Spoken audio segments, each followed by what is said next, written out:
évoque sans détour la construction avec les élus des villes de France, cela donne des rencontres avec des maires en béton. Direction Pantin en Seine-Saint-Denis, cette commune de 53 000 habitants, voisine de Paris, est en plein éveil. Sa population modeste a vu arriver dans la ville des projets économiques ambitieux comme l'installation des ateliers du TGV Est et la requalification des moulins de Pantin qui seront transformés pour devenir le siège d'une grande banque.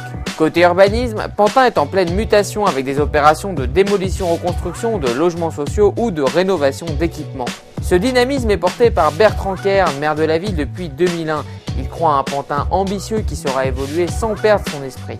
Lors du forum emploi de la ville, dans lequel il a rappelé l'importance du secteur BTP pour lutter contre le chômage, il a présenté à l'équipe de PME BTP cette ville qu'il affectionne tant. Pantin, c'est une ville de 53 000 habitants, composée de 5 quartiers, avec au niveau économique de grandes entreprises comme Hermès, Chanel, les ateliers du TGV Est, un mix d'industrie et un mix de tertiaire.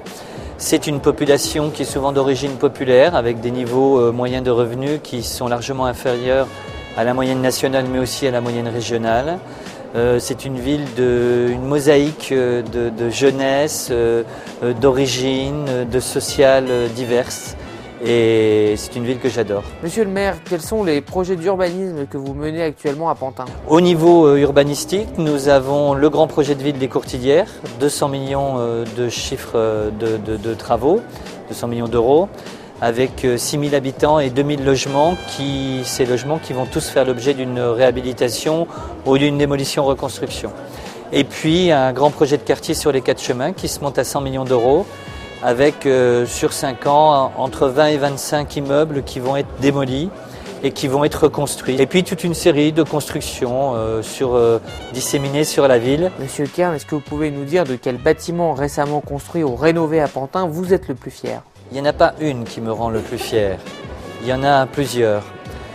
Au niveau culturel, il y a 2 bâtiments emblématiques, l'un auquel je ne croyais pas, puisque j'étais partisan de sa démolition, et puis quand on a dit on pourra en faire le Centre national de la danse, là tout de suite j'ai tilté et je me suis dit voilà, c'est l'organisme, c'est l'activité qui va bien rentrer dans ce bâtiment. Mais là en l'occurrence, 2 femmes architectes ont fait revivre ce bâtiment, elles ont eu l'équerre d'argent. De là nous sommes partis et là où nous sommes arrivés, c'est vraiment quelque chose de magnifique. Et puis il y a le Ciné 104 qui est très beau aujourd'hui, où on a repris l'ancien bâtiment qui était un bâtiment au sein d'un parc qui est avec une enveloppe de verre, et nous sommes passés de 2 à 3 salles et les Pantinois en sont très fiers et très heureux. Au niveau architectural, il y a les Grands Moulins. Nous ne démolissons pas ces très beaux bâtiments et nous arrivons à ce qu'ils ne soient pas une friche industrielle, mais à ce qu'ils mutent en bureaux. Votre fonction de maire doit vous amener à visiter des chantiers sur Pantin. Quelle est l'ambiance qui en ressort lors de vos visites? C'est très curieux parce que moi j'aime bien ce qu'on appelle les gigobitumes, c'est-à-dire vers la fin du chantier, il y a une entreprise qui vient de restauration et qui dans les tonneaux de bitume plonge un gigot. Et j'ai 2 sortes d'entreprises, je ne les citerai pas. J'en ai une où on est invité à déguster le gigot bitume et les employés continuent de travailler sur le chantier à côté. Et puis l'autre, on se retrouve à manger le gigot bitume avec l'ensemble des salariés de l'entreprise qui sont en train de finir les travaux de construction ou de réhabilitation. Et je préfère la seconde séquence parce que elle est beaucoup plus intéressante. Ça permet d'échanger avec des hommes et des femmes venus d'horizons tellement divers, aux responsabilités tellement diverses et aux métiers tellement divers que c'est toujours très enrichissant et très instructif pour moi. Monsieur le maire, que pensez-vous du problème d'image du secteur bâtiment travaux publics, notamment chez les jeunes? Je pense que le BTP a longtemps souffert d'une image. Il y a les chefs, entre guillemets, les techniciens, les chefs de chantier et les commerciaux, et puis la grande masse des ouvriers à la base qui, eux, ne sont pas reconnus, ne sont pas considérés, ont des petits salaires, ont des métiers durs.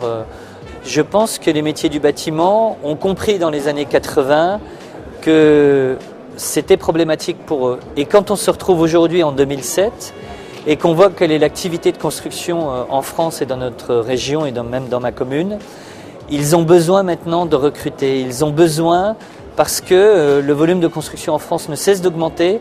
Donc il y a du travail pour les entreprises du BTP. Donc elles ont besoin de recruter, donc elles ont besoin d'offrir un visage et une attractivité qu'elles n'avaient pas par le passé.